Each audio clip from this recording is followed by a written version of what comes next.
Today, on the Buckle Bomb Show, Jon Moxley shockingly defeats CM Punk to become AEW champion. Eddie Kingston pie-faces Sammy Guevara. Thunder Rosa unable to compete at All Out. And Jeff Jarrett gets replaced by his roadie.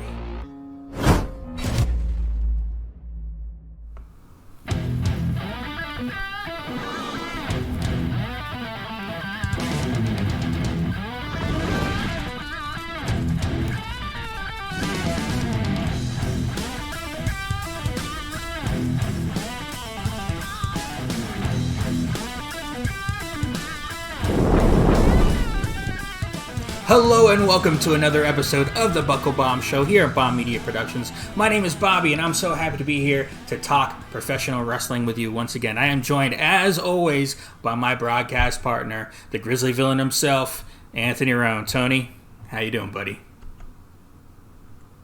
I'm doing fantastic, Bobby. I'm looking forward to another wonderful ride through what is this wacky world of professional wrestling. Yeah, quite the week of news we've got to talk about. We're a little bit late today, but we will still get all our stuff to you. We'll jump right into it with our first topic of the day, which is, of course, the big news, the shocking news. Jon Moxley is our undisputed AEW World Champion. This kind of came out of nowhere. We expected a competitive match between the two. With probably CM Punk coming out on top at the end. But instead, we got a very quick match with Punk roundhouse kicking Moxley, then going down to grab his plant foot like he re-injured his foot. After that, Moxley with a couple of quick moves would pin Punk clean in the middle of the ring as Punk would get carried out by his trainer, Ace Steel. A lot of people, of course, thought this might be a shoot, but it isn't. It is a work. But, Tony, what do you make of this and of Jon Moxley as your AEW World Champion, and where do you see things going for All Out? Well, first and foremost, I'm still not 100% convinced that this is a work. Like I was texting with you, when Punk jumped off that top rope and landed, it kind of looked like it hurt him a little bit, made him walk a little bit more tenderly. However, this is professional wrestling. There's a good chance that this isn't a shoot at all. Who really knows? As far as the match, unless you're building to something bigger, it was the most what-the-fuck head-scratching match of what I thought was a genuinely great Dynamite card. Now, as far as Jon Moxley being your new AEW Undisputed Champion, I have no problems with that. It's very well documented how I feel about Jon Moxley and the Blackpool Combat Club. So I'm just curious to see about where we go from here and what's happening going into All Out. There's so many variables and so many names that can be thrown into the ring, maybe a few people coming back that we haven't seen on TV in a while. So this builds more questions, I think, than it does answers. Well, I think that's the point. And as I said, I'm convinced that this is a work. There's no way that this is a shoot. But, and of course a lot of people are going, oh, what the hell was that, But let's face it, if they had a 20-25 minute match that was fantastic, 5-star match, how much would we really be talking about it right now? It's what we expected. This was out of left field. It was a surprise. Quite frankly, we need a little bit more of this in wrestling, I think, these days, especially on the AEW side. And it does create all this intrigue going into All Out. And the fact that we all were kind of questioning that some people who are normally very knowledgeable at wrestling are going, yeah, it was a work probably, but I mean, maybe it is a shoot. Maybe Punk really did hurt himself. Obviously with the layout of the show, that they immediately had interviews backstage right after and all this stuff set up. It was a work. They knew that segment and that match was only going to last that long.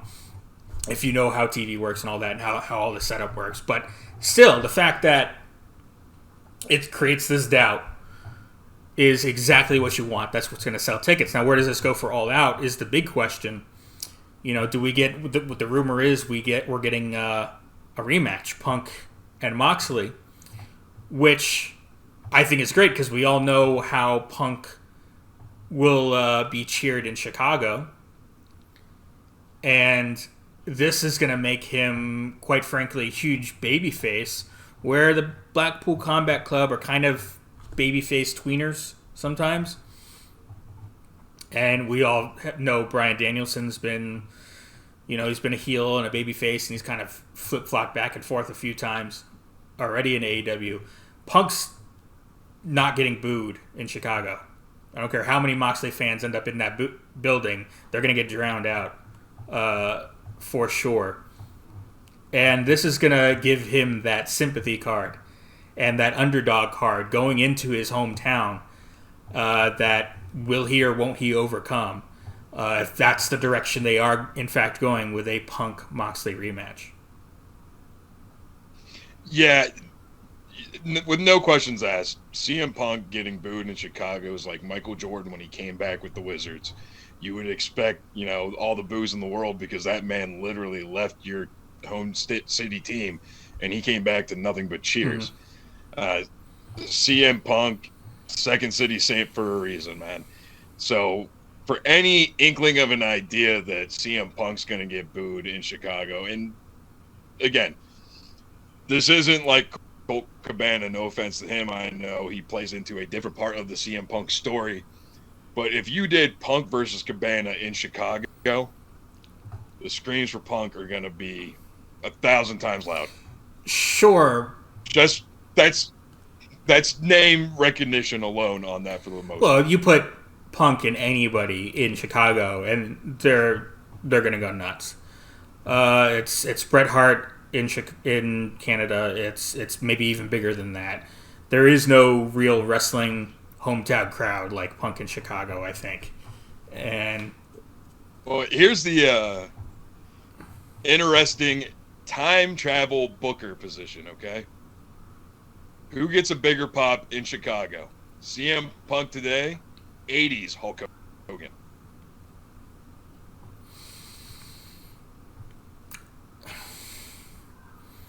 I mean, I would still go Punk, but I mean, it's hard to beat the pops that Hulk Hogan or Stone Cold Steve Austin were getting. I mean, Chicago is a great wrestling town. They were getting those kind of pops just about anywhere they went, especially Stone Cold.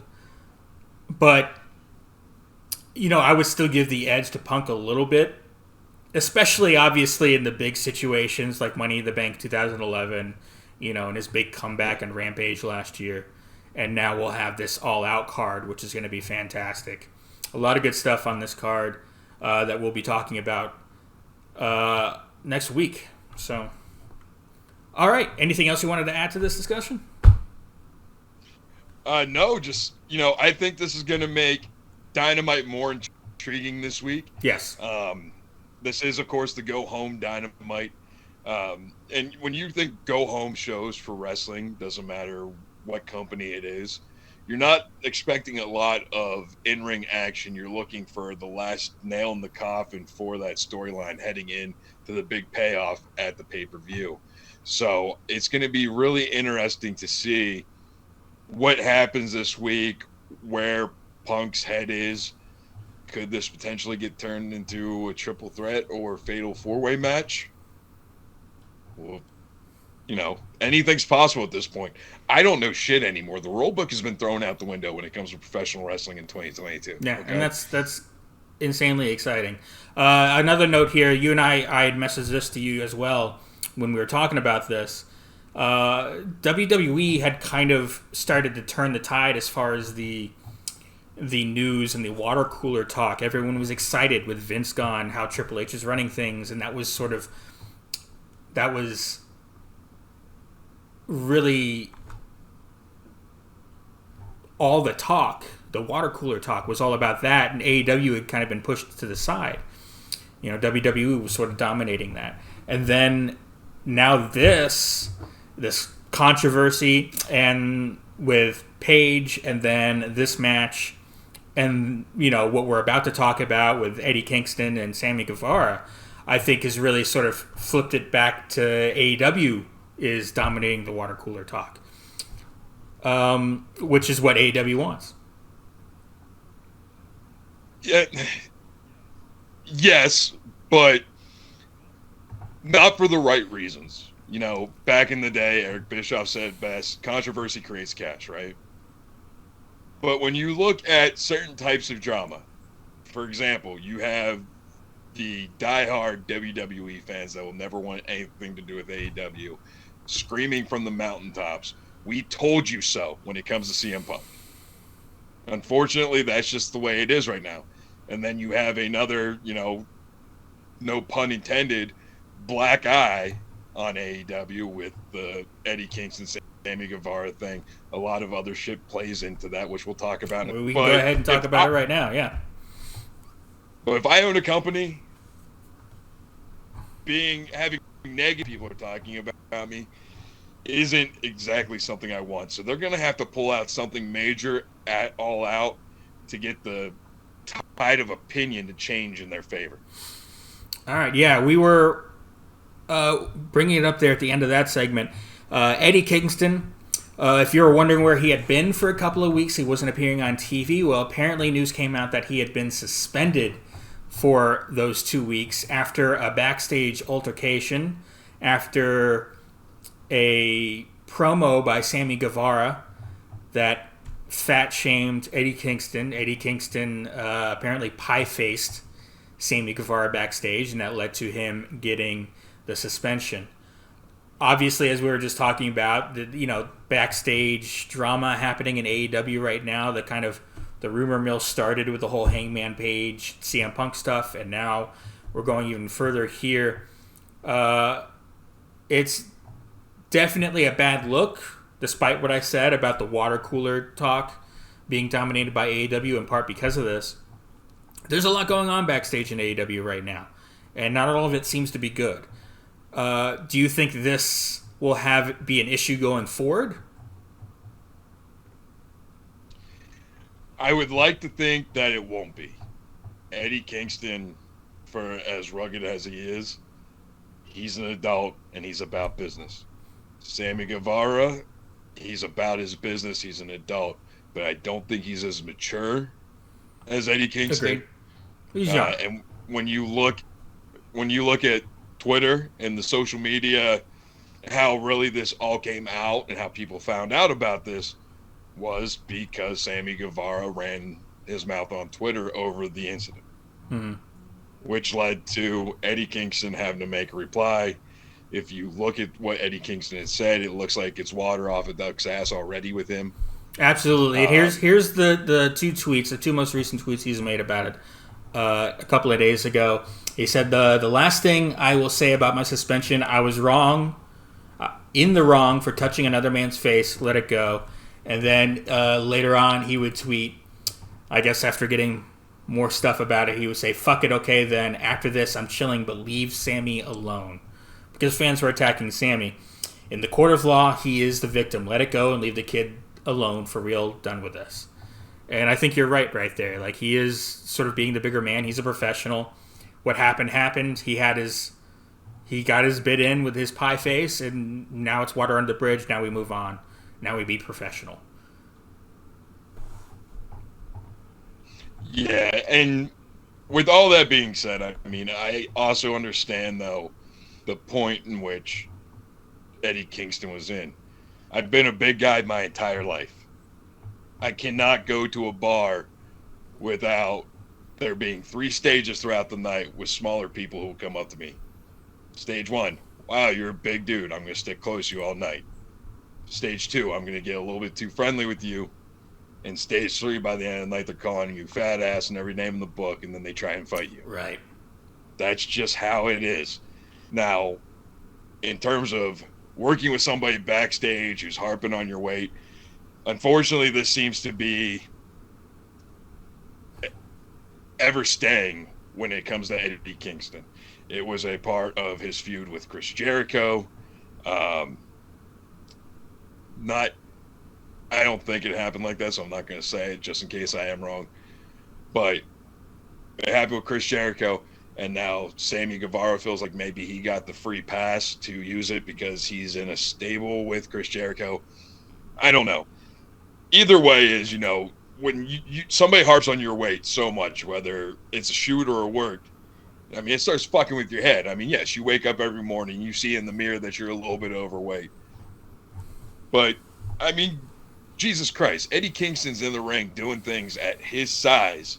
Most people who are in good shape would be blown up doing after 10 minutes. So it's very interesting that this even gets brought up at all, especially backstage or in promos. And there was a report by Fightful that I remember seeing too, where apparently it wasn't just the fat shaming in that one fat shaming comment in that promo that didn't make air. By the way, it was taped for Rampage and they cut it out. And apparently it was more than just that. It was a little bit, because apparently Kingston had actually asked to work with Sammy, and they were building up for that for All Out. But apparently, and they talked to each other about what you can say and what you can't say in a promo and all this. Don't say this about me, but this is fair game and all that stuff. And I guess Kingston, there was a whole bunch of stuff leading up to that comment, and Guevara's, the look on his face afterwards. It was a whole bunch of things. Rather, it wasn't just the one comment, but it was kind of a storm of things that led up to the altercation, according to this report from Fightful.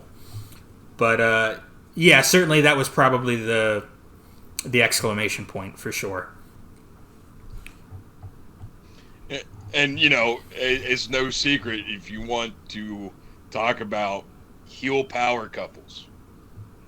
Sammy and Tay, or Sammy and Ty, however you want to say it, have no hard time getting heat just based off their actions alone.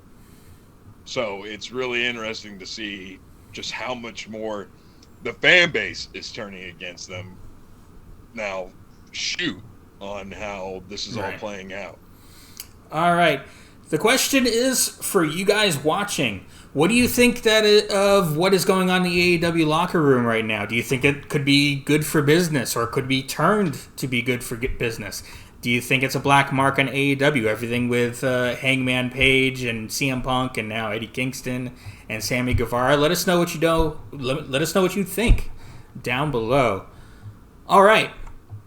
Thunder Rosa on Dynamite in a backstage segment with Tony Schiavone announced that she has, due to an injury, she will not be able to compete at All Out. So instead we will have a fatal four-way at All Out to crown an interim AEW Women's Championship. What do you think of this news that Thunder Rosa, and it looks like it could be a while. We've got it sounds like it's going to be a slipped disc. That's what was reported for Thunder Rosa. What do you think of this unfortunate news?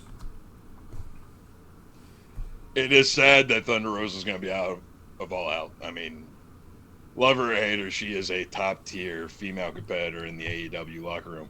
However, this goes into whatever the hell toxins they're putting in the water in AEW. It's also reported that she's not the most pleasant to be around backstage either. Backstage drama. May have something to do. It may have something to do with her taking in on top of rehabbing the back injury.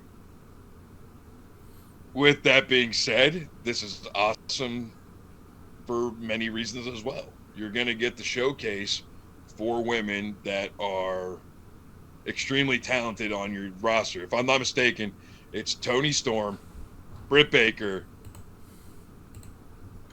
Kira Shida. Is that right? I believe so. Let me look it up here. I should have had this ready.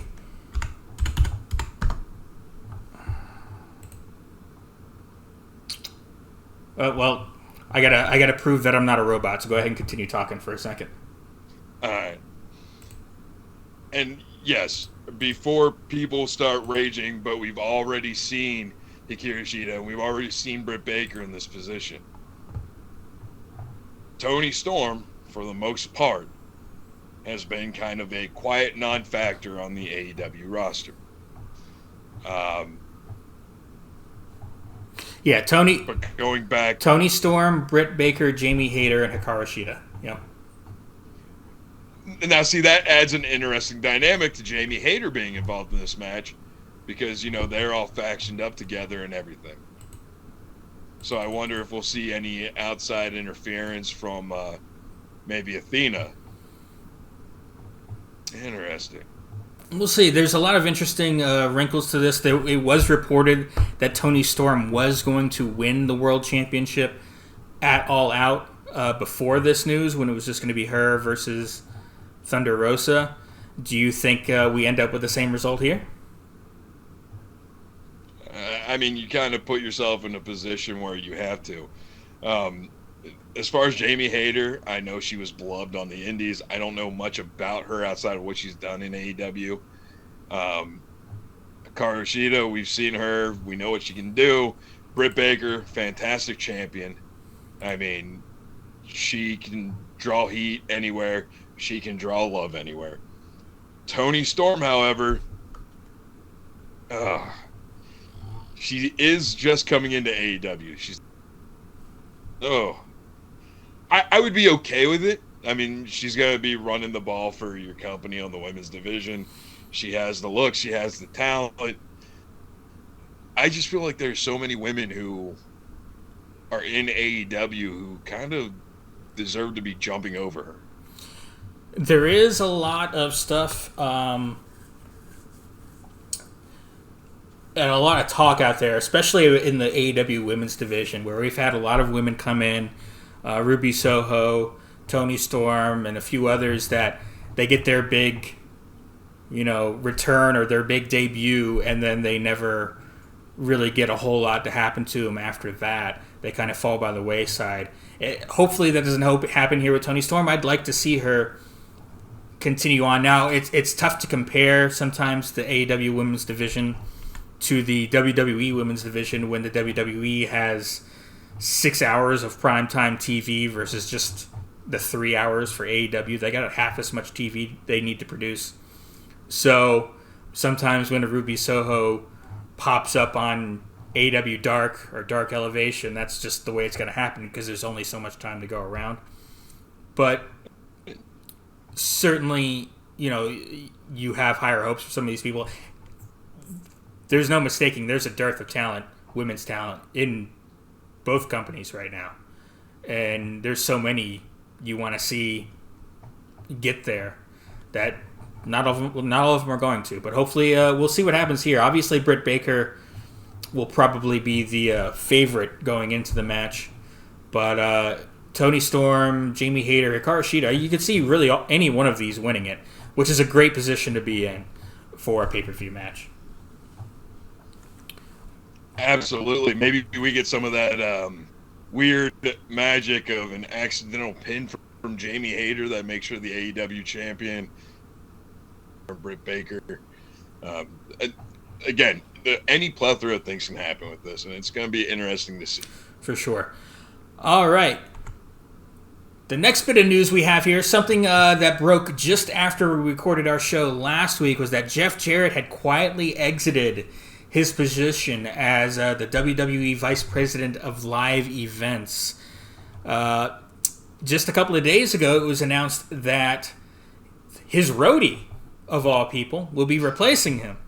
Brian James is the new WWE Vice President of Live Events, otherwise known as the Road Dogg, Jesse James. We've got yet another DX member becoming an executive in the WWE. What do you think of both Jeff Jarrett leaving and being replaced by Brian James? Well, I'm going to start off with a poll question for all the viewers down in the comments. How long do we have until X-Pac becomes Vice President of Saturday Morning Cartoons? I mean, it's like I texted you as soon as this news broke Sunday night after we recorded. JARRETT is DONE. It's really interesting too, man, because he's becoming a hot commodity again. A lot of eyes are back on him after Ric Flair's last match. You and me commented on how great a shape he's in for being 55 years old. Let that sink in. I mean, there's so many options out there for him to, there's matches out there for him to still have. We talked about the Effie versus Jeff Jarrett 2 match that was built up for so long, but got canceled once Jeff Jarrett assumed this position with WWE. As far as him getting replaced by the actual performer of Be My Baby Tonight, it's kind of weird how life imitates art sometimes, isn't it? I was surprised that I didn't see more people bringing it up, that Jeff Jarrett's replacement was his roadie. But it was just, it's the Road Dogg. They just went that direction. But I think this is good news. Brian James, he was a big part of NXT, of Triple H's NXT, who was released after Triple H's cardiac event. One of the names that were Triple H's guys, that really at that time the only one that survived was Shawn Michaels.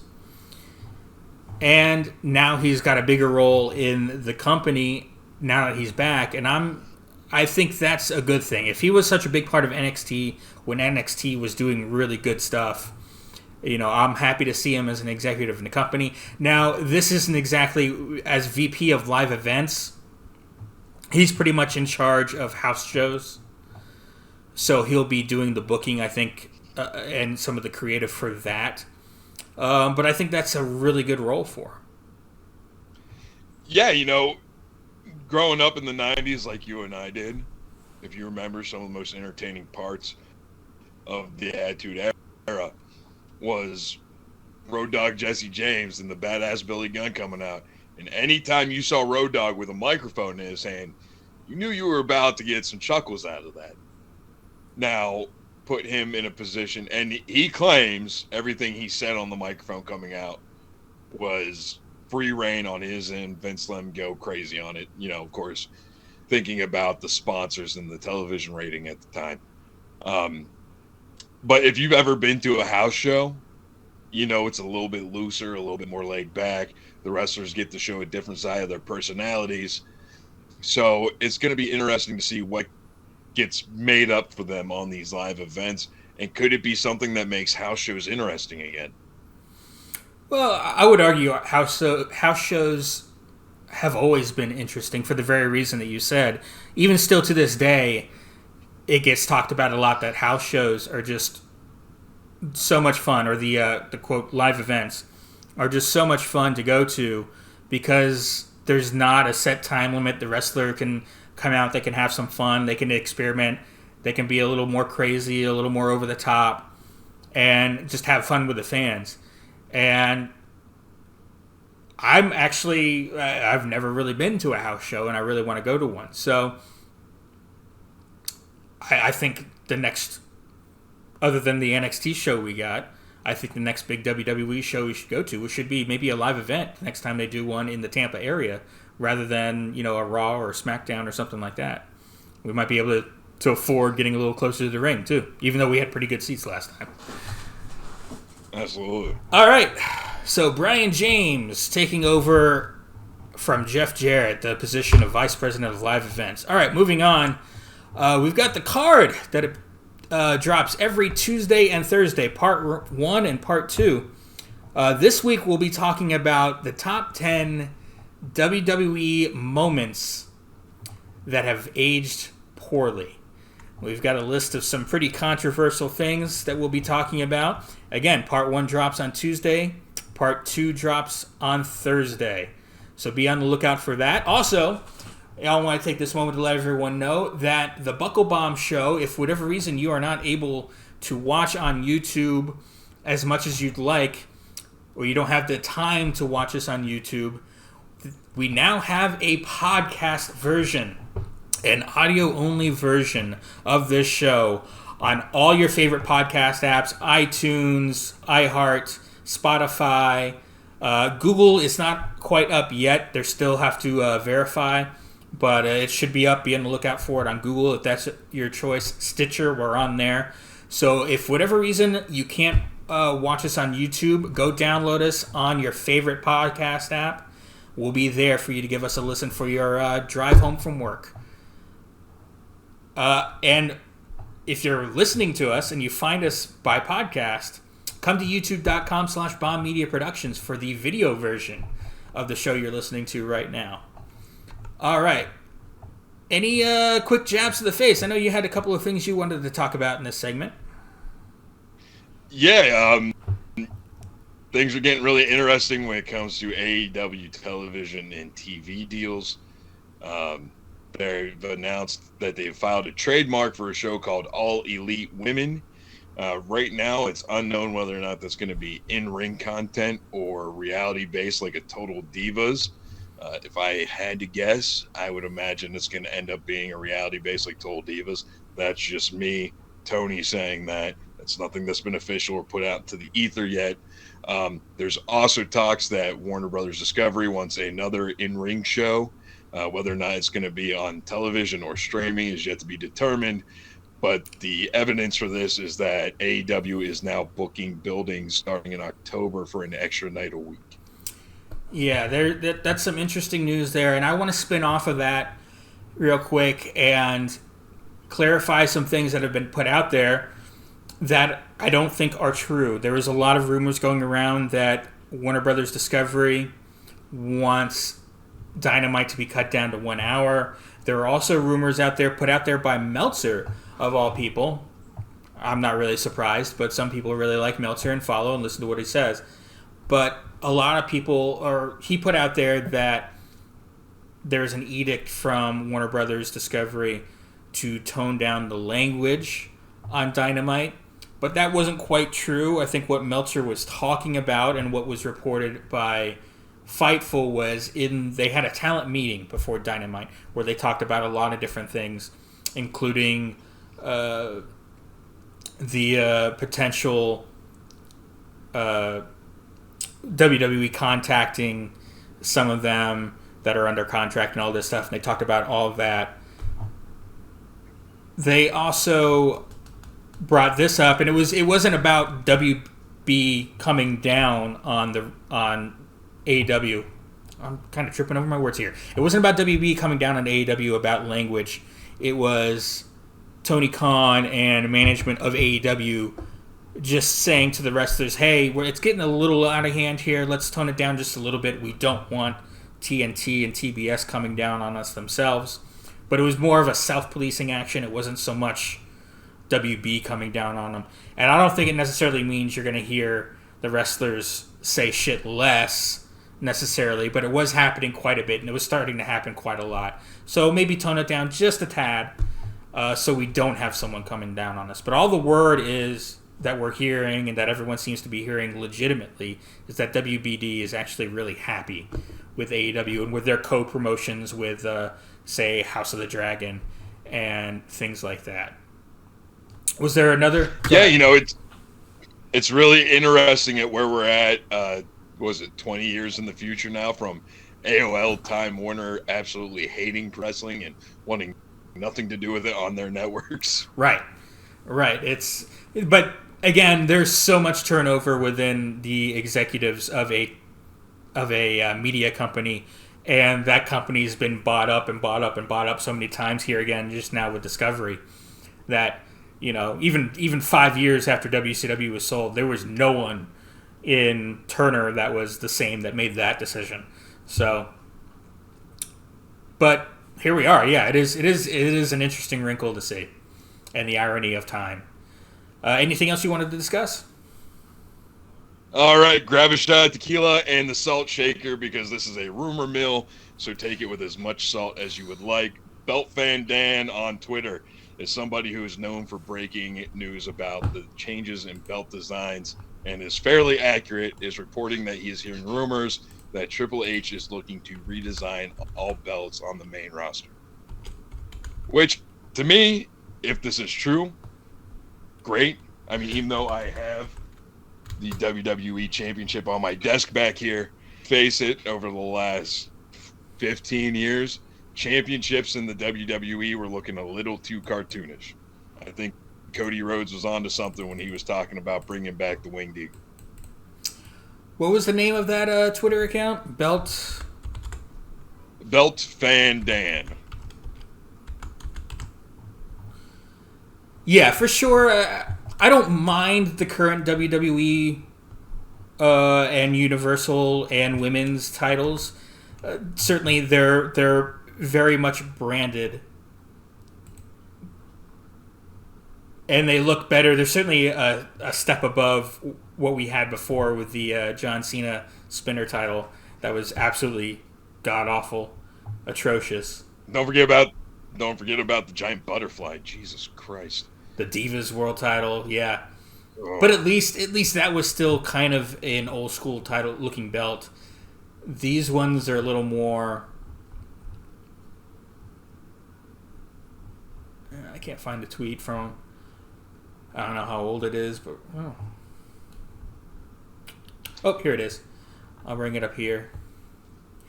But in addition to that, if this does go through, it's great to realize that Triple H was in complete control of making the NXT championships, and for a while there was a popular opinion going around that the NXT championship was a lot cooler design than what the Universal title was. If you recall, the Blue Universal title, right?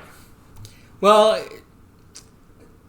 the NXT championship maybe looks a little bit better than the WWE / Universal title, but it was still very much a branded title within the shape of NXT, with the logo making the shape of it.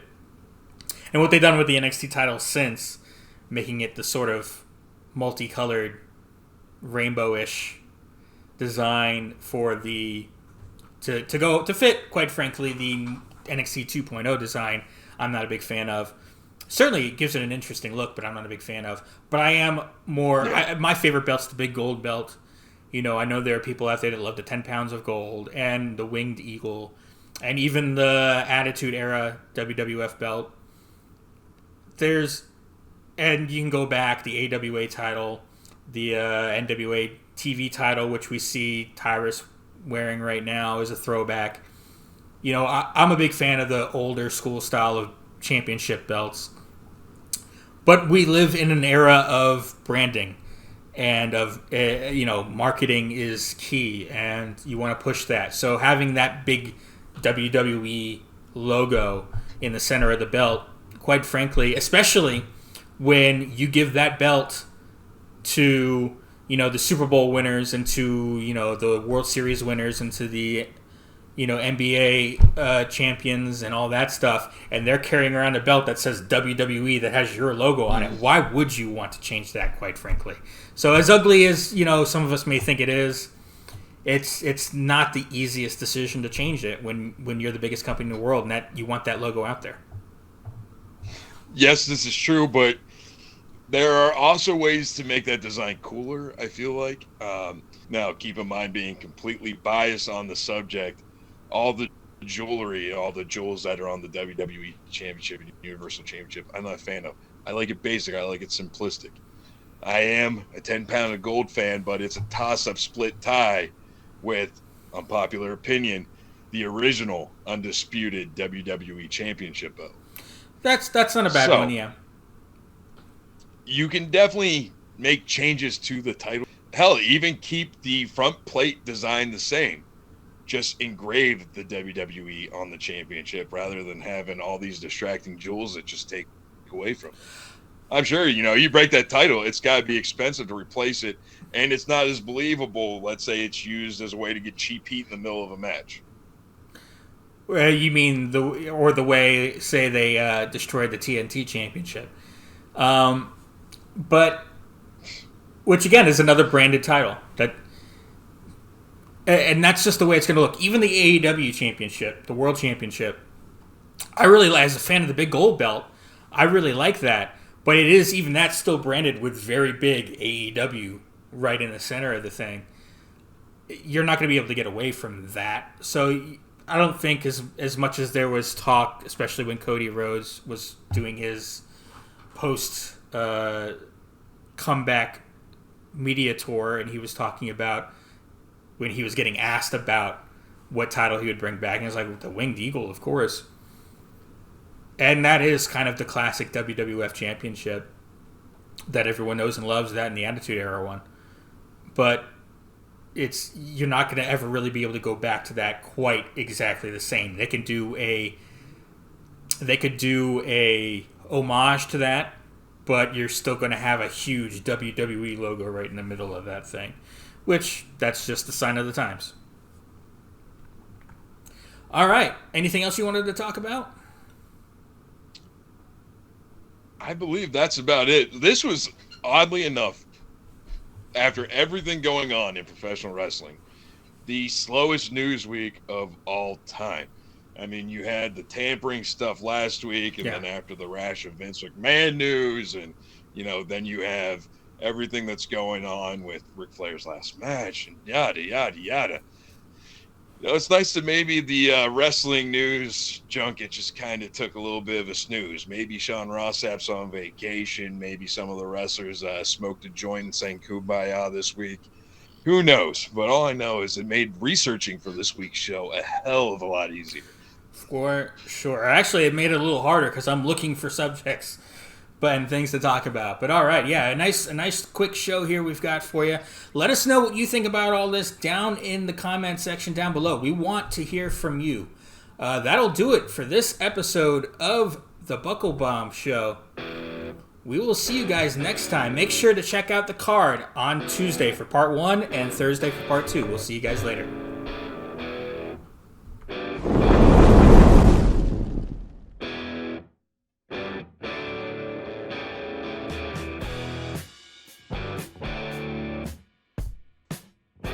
The preceding announcement has been paid for by Bomb Media Production.